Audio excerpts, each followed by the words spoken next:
c'est vrai qu'en ce moment, tout le monde se demande, on se demande si on ne va pas devoir passer l'hiver en doudoune à la maison, au bureau, parce que là, ça explose encore aujourd'hui sur le prix du gaz. Et alors, c'est vrai que c'est lié à la surchauffe de l'économie, ça repart, il y a beaucoup de demandes, et puis pas assez d'offres, ça ne suit pas derrière. Mais quand même, si on fait un petit retour en arrière, 10 ans, voilà, c'est pas si long que ça, et ben, le prix de l'énergie a bondi, notamment l'électricité par exemple.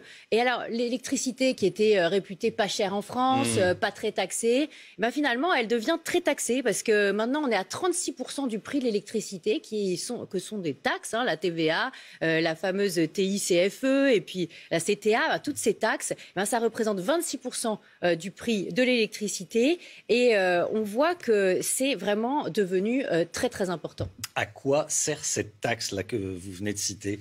Alors cette taxe, cette fameuse TICFE qui était en fait la CSPE avant, donc on s'y retrouve pas tellement, eh ben, elle sert à financer le renouvelable, le photovoltaïque, l'éolien. Et donc on voit que c'est que le début en fait. Dans les prochaines années, on va continuer à voir augmenter cette taxe, sauf si on commence à prendre conscience que ça devient vraiment trop cher. Alors on avait une énergie nucléaire qui était peu coûteuse, et puis finalement cet avantage comparatif, il est en train de s'effacer.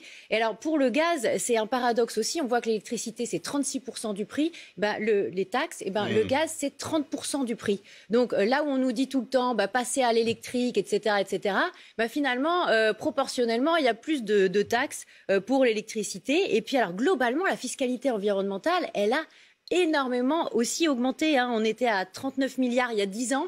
On va dépasser les 60 milliards là en 2022. Et donc cette pression fiscale, elle est gigantesque sur tous les Français, sur toutes leurs entreprises évidemment aussi.